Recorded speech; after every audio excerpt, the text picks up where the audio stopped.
let's start with Tito Ariel. Tito Ariel. Natutuwa ako na kaiksera ko si Ding Dong. Galing ng bata ito. Tsaka Enrico, ganda na script Kakabilib. Nakakagulat. Alam nyo, eto, mapapatawa kayo, mapapaiyak kayo. May isa pa mapapaisip kayo. Yung bang, mapapaganon kayo.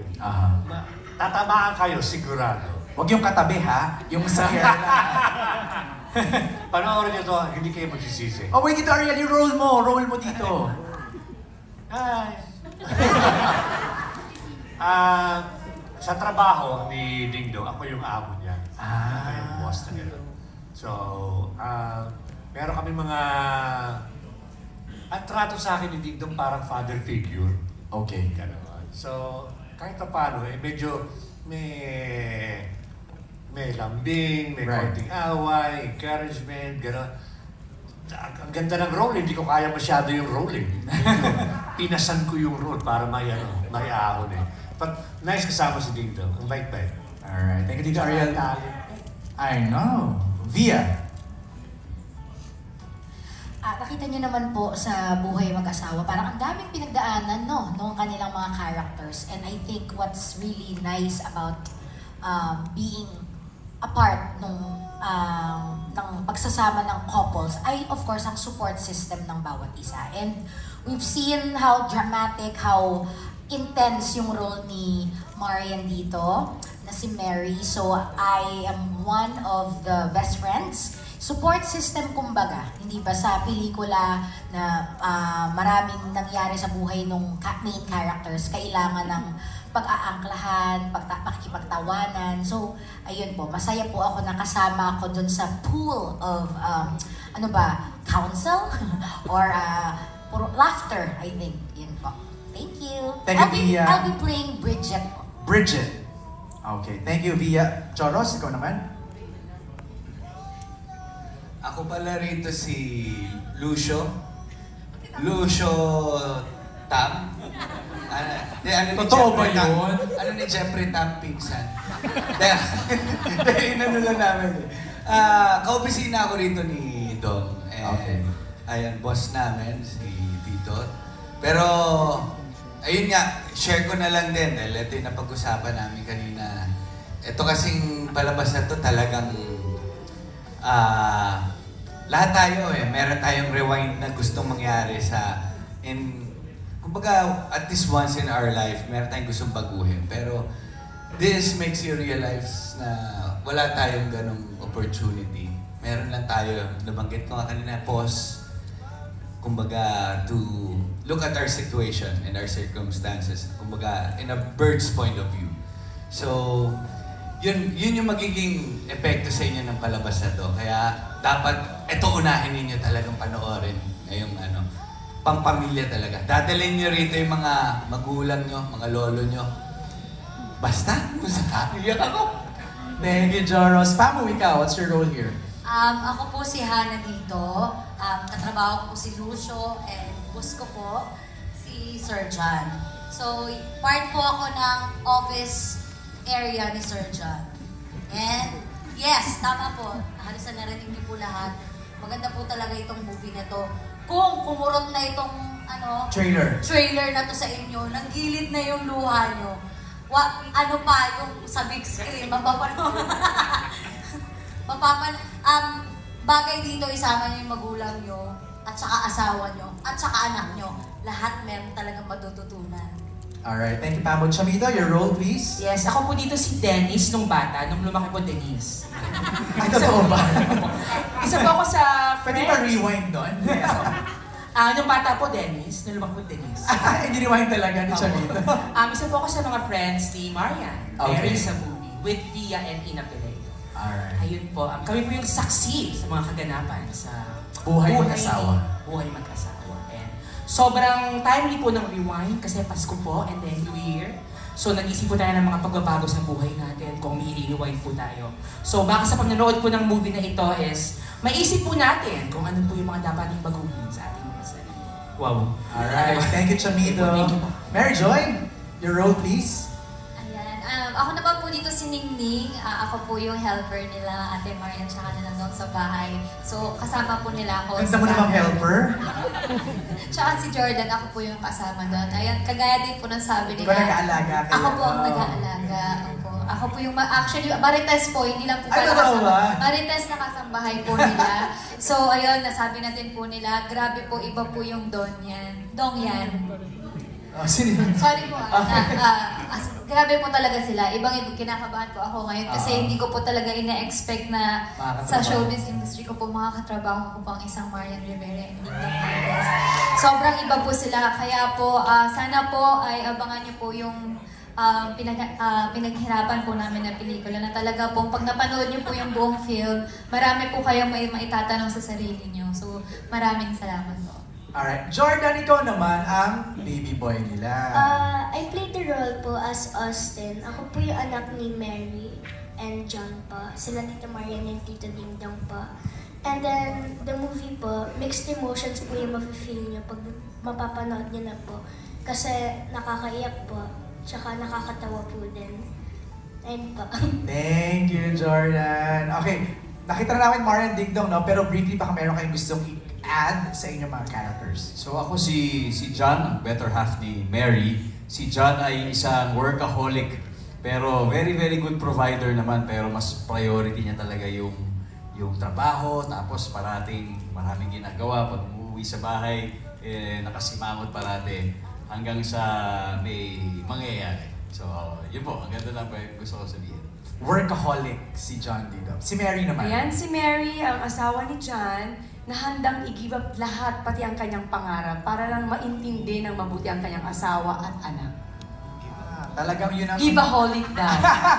Give-aholic. Give-aholic si Mary dito. Pero ito twist ko lang. Sabi ko nga, hindi ko magagampanan ang Mary kung hindi si John as Dong ang kapartner. Tama yan. Daisy, anong role mo naman? Sorry, hindi pala role, ano pala? No, Daisy! I wanted to know, bakit ito ang napiling offering ng Star Cinema for MMFF this year? Siguro po, iniisip namin, di ba, yung MMFF, as we all know, madami talagang nanonood, di ba, parang it's the day for your family, ganyan. Ito kasing kwento na to, MJ, is gusto namin, marami talagang, hindi lang makanood maraming makakita nitong movie na to. Kasi, personally, ako, nung una ko siyang nabasa, grabe yung, di ba parang us creators, parang we try our best not to be parang involved doon sa material. Hinahatak ka talaga ng material na parang kwento mo rin to at some point. So, ang ganda lang kasi na sa araw ng Pasko, sa araw ng MMFF, parang lahat tayo ibalik dun sa kung saan tayo makaka-relate dito sa movie namin. And also, parang the past years kasi ang gulo talaga ng mundo. So it's a very timely din na material kasi don't we all want to go back to the times na hindi pa ganun kagulo. Parang yun yung comfort and peace na nabibigay nitong material na to. Kaya namin siya sinali. Alright, Daisy. Sir Enrico, bilang writer ng movie ito, anong experience ang mabibigay nito sa mga moviegoers when they watch this? Siguro, dahil lahat naman tayo may pinagdadaanan nga natin ng 3 taon, sabi nga ni Daisy, siguro masasabi natin pelikula to para sa may pinagdadaanan. Itatanong mo talaga rito kung ano ang mga pagkakamali mo at kung binigyan ka ng pagkakataon, itutuwid mo ba ang iyong pagkakamali. So, universal emotion siya, universal feeling. Lahat tayo nagkamali at lahat tayo umaasa may pagkakataon na ma-correct natin ang nagkamali tayo, and that's what people will look for that's what people will see when they watch Rewind. It's a chance to be a better person all for one day. Wow! Ganda ng pagkakaano, no? Alam niyo ba si Sir Enrico ang first boss ko sa ABS? First boss ko yan, si Sir Enrico. Okay, Direk May, ikaw naman, all the way from Sanfo. Direk, kamusta ang experience mo na binubuo itong pelikulang ito? Alam mo, actually, because I've read the script, di ba, 3 years ago, bago nung pandemic. So alam ko na yung kwento, pero habang ginagawa na namin, parang kumbaga, it was something that was, kumbaga parang binubuo namin all over again. Even if alam mo na yung kwento, parang, kumbaga parang we were going by the day. It's something na nag-grow sa'yo habang ginagawa mo. And I'm sure everyone felt that while we were making it. It's very organic. Tapos marami kang natututunan pa along the way. May mga nadidiscover ka pa na pwedeng ibigay ng kwento. But it's a very inspiring story and we were just so inspired while we were making it. Alright. And of course, can I just add lang, ang laking factor talaga that it was Dong Yan who portrayed John and Mary. Iba kasi yung yung totoo yung love na nararamdaman ng artista at nagta-translate talaga dun sa sa material. Pag napanood niyo, you'll understand what I'm talking about. Thank you, Direk May. Balikan ko lang yung nabitin kaninang binulong ni Sir Enrico na you waited for Marian and Ding Dong na magawin tong proyektong to. Pre-pandemic pa, Sir Enrico? Yes. Siyempre, Star Cinema sabi, we're dreaming of a Dong Yan movie, pwede ba tayo gumawa ng kwento? So when we pitched it to Ding Dong separately from Marian, parang nagustuhan, pero siyempre poker face, tapos kinakabahan kami. Then Marian naman, parang napangilid ko luha, pero hindi na naman sumagot na gusto niya. So we were wondering, then sabi nila gusto nila, but nag-pandemic, sabi willing to wait pa raw kami. So we really had a long discussion. Sabi namin, syempre first choice natin, only choice natin, sunulat natin to para sa kanila. Pagka ba ganun kaswak ang material, hihintayin ba natin o magpaplano na tayo ng iba? The unanimous decision was, no one else could do it but Ding Dong and Marian. No one else can give life to the role that was made specifically for them. In fact, ang totoo niyan, iniisip ko sila habang sinusulat. Oh, what would Marian have reacted? What would Ding Dong have said? In my mind, hindi ko alam totoo yung buhay kung totoo yun. Sana hindi. Pero in my mind, kung sila ang pagtatagisin ko, yun ang niisip. Pero Sir Enrico, that's a challenge kasi personally, kilala mo na ba si Marian and si Ding Dong? Only as, katrabaho. As a celebrity. Kasi di ba nasa GMA nga sila, so right. Hindi masyadong nakakachismisan. So, hindi naman. Only si Marian nakatrabaho ko sa Kung Fu Divas. Yun, konting lang yun, kikay-kikay lang. So, Ding Dong sa pa natin nun, drama natin. So, hindi masyado. But, Dong and Marian is a legendary couple. Alam naman nila, they're open-hearted about their marriage, their relationship.